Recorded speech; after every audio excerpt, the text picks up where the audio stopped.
Wherefore, if meat make my brother to offend, I will eat no flesh while the world standeth. Right. If doing certain things will cause your brother to go off, will cause your brother to stumble, you don't do it. Right? You suck that up as a sacrifice for your brother. Right? You make that sacrifice for your brother. You understand? Save his life. Consider him. Alright? Read that again, huh? Wherefore, if meat make my brother to offend, I will eat no flesh while the world standeth. Exactly. You see that? Sometimes you do certain things and it causes brother to stumble. And you put those things out there. You have to consider these younger brothers who are not on the level you're on. And whatever you say, they do. They're not thorough enough, as yet they're still babes, man. Read on, huh? Lest I make my brother to offend. Unless you're going to make him offend, you're going to make him stumble. Right? He's going to stumble. See what I'm saying? And you don't want that, because again, you're going to get judged for it. You're going to get judged for it.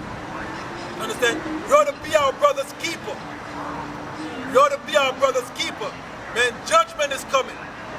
Right? Judgment is coming. Right? And our people got to repent. Right? You better repent. The doors of mercy is closing. It's closing. Understand? The doors of mercy is closing. It's closing. And you better repent. Understand? You better repent. Daniel 11, we're going to start at verse 40. Because again, these are the last days we're living in, right? And we're going to hit back on these current events and the prophecies being fulfilled, right? Read on that. All right, Daniel 11, chapter 11, verse 40, and it reads, And at the time of the end shall the king of the south push at him. Right, the king of the south here, it's Egypt, right? Read on that. And the king of the north shall come against him like a whirlwind. Right, the king of the north right here is talking about the Israelis, the so-called Jews. Right, they're the king of the north right now. Read on that. With chariots, and with the horsemen, and with many ships. And he shall enter into the countries, and shall overflow and pass over. That's talking about the Arab-Israeli wars. That's what that is dealing with right there, right? The Arab-Israeli wars, right? From 1948 on to down to now. Right, read on now. Verse 41. He shall enter also into the glorious land, and many countries shall be overthrown. But these shall escape out of his hand, even Edom and Moab, and the chief of the children of Ammon. Right. Meaning, when the Israelis, the so-called Jews, right, when they went in the land in 1948, right, they destroyed all the Arab nations, man. Took them down.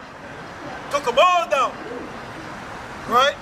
And it says, Edom, Moab, and the chief prince of Ammon is going to escape. That is a geographical location.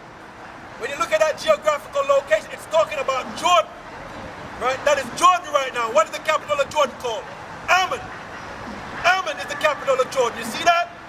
So that's what that is dealing with. Read on. And if you notice, the Jordanians and the Israelis are not at war anymore. I mean, they're not beefing with each other. They're not beefing, but they're beefing with everybody else around them, though. Right? Read on now. Verse 42. And he shall stretch forth his hand also upon the countries, and the land of Egypt shall not escape. Read on. 43. But he shall have power over the treasures of gold and silver, and over all the precious things of Egypt, and the Liberian, and the Ethiopians, and the Libyans and the Ethiopians shall be at his steps. Right. Right. Read on, but this is where we're at right now in the prophecies. Read on. Verse 44. But tidings out of the east and out of the north shall trouble him. Right, the tidings out of the east. Right, that is talking about Iran and China. And out of the north, that's talking about Russia. right? That's troubling him. You understand? Why? Because when you look and see who's back in Syria right now, you got Russia, Iran, and China backing Syria, Bashar al-Assad. You see that? And that is troubling news. Why? Because the acronym ISIS means Israeli Secret Intelligence Service. They created that group to destabilize the whole region so they could create what's called the Greater Israel. Right? That's what it's all about. Understand? But that's what it leading to the Third World War that we're going to touch on. We don't know. All right. Therefore, he shall go forth with great fury to destroy and utterly to make away many. Right. He's going to go utterly destroy, man, when this Third World War jump off. Right? To take away many. Right? Read on. Verse 45. And he shall plant the tabernacles of his palace between the seas and the glorious holy mountain. Yet he shall come to his end, and none shall help him. Right, that's where it's going to come to his end. Right, and nobody's going to help him. Right? Because what? The Most High is going to destroy them there. Right? He's going to use Russia and the chariots of Israel to destroy them down there. You understand? They ain't escaping the judgment. You understand? Read, jump to Daniel 12 and 1. Daniel 12 and 1, and it read, and at that time shall Michael stand up, a great prince which standeth for the children of thy people, and there shall be a time of trouble, such as never was since there was a nation, even to the same time. In that time thy people shall be delivered, everyone that shall be found written in the book. Exactly, that time of trouble, right?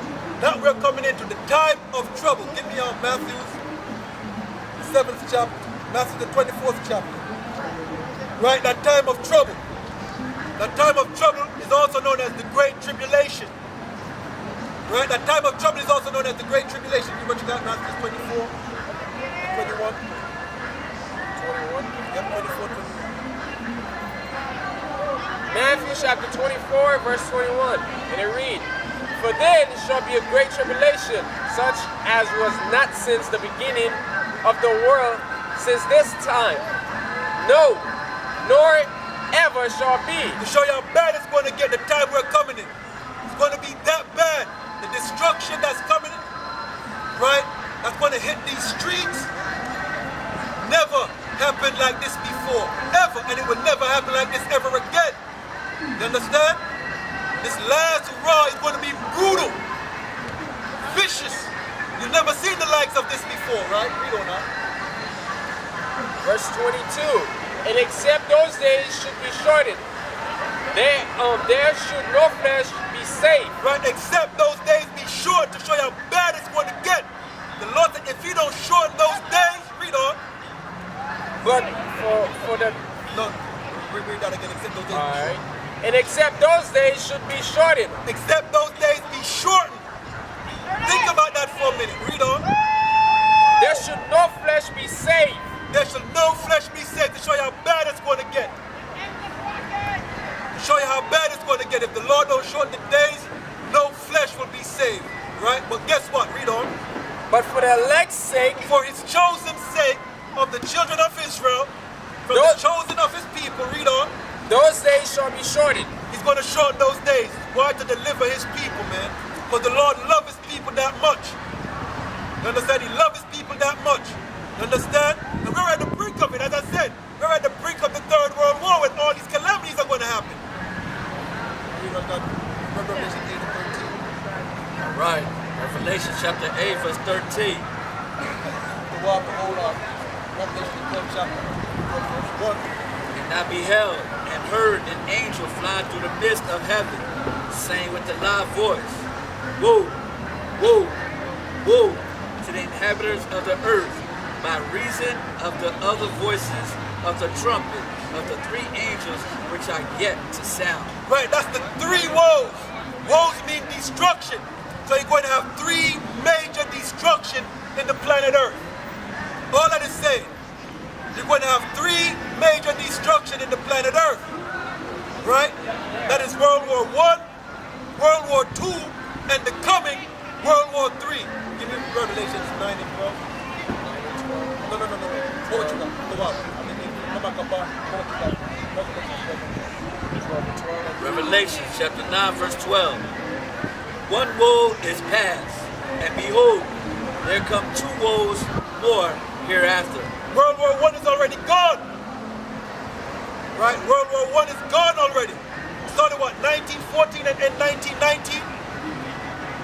Right? 5 years to the day. Right? It started with the assassination of Archduke Ferdinand and his wife Isabella, and it ended with the signing of the Treaty of Versailles. Right? And it says, one war is past and two more wars coming. Give me Revelations 11 and 14. Revelation chapter 11 verse 14. The second woe is past. World War II is gone already. Right? World War II is gone. Read on. And behold, the third woe cometh quickly. The third world war cometh quickly. Right? And you're seeing it. Right? You're in the beginning stages of it. Nobody just started a war shooting off nukes. Nobody started a war just shooting off nukes. No. You understand? It grew. Right? It takes its time and it builds and it builds and it builds and it builds till it reaches its height, its peak. Right? It reaches its pinnacle. Right? It's brewing right now. Right? It's climbing to its peak to where nukes will be shot. Right? You will have anarchy and chaos in the streets. They will have to declare martial law.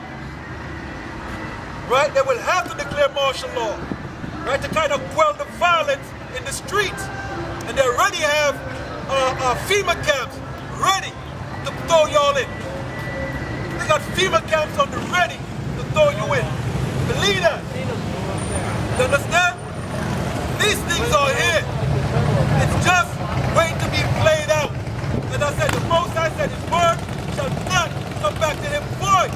Meaning whatever he put out, he's going to go out and accomplish everything he said it to do. Everything the Most High say is going to get accomplished. Everything the Lord prophesied, the Lord prophet prophesied in the Bible, it has to come to pass. It must come to pass. Right? And it's manifesting right before your very eyes, but y'all don't see it. That's why we're here to tell you. All right? See what you got, huh? He said that the third war cometh quickly. Right? He never said the third world war passed. He said the third war cometh quickly. You understand? And I said, we're in the midst of it right now. You understand? It's just going to manifest itself. Give me Revelation 12 and 12, huh? You got that, come on? Bring it out. Revelation 12 and 12.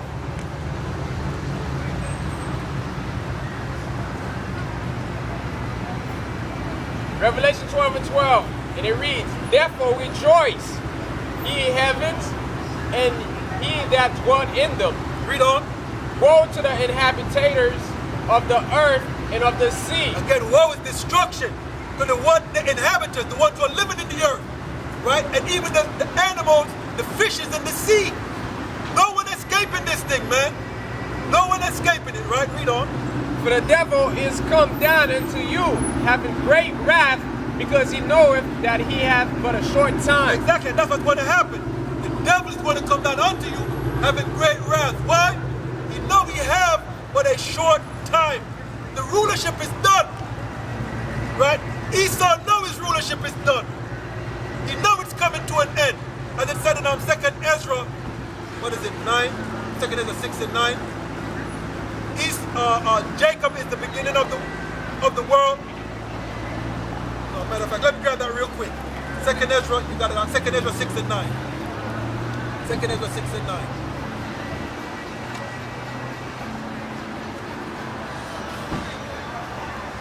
Second Ezra chapter 6 verse 9 reads, for Esau is the end of the world. There we go.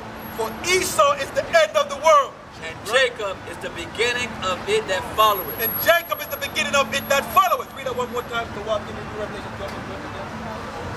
For Esau is the end of the world. The Edomites, right? And everybody have a biblical nationality according to the Bible. Everybody have a biblical nationality. As I said, we are the true biblical Hebrew Israelites.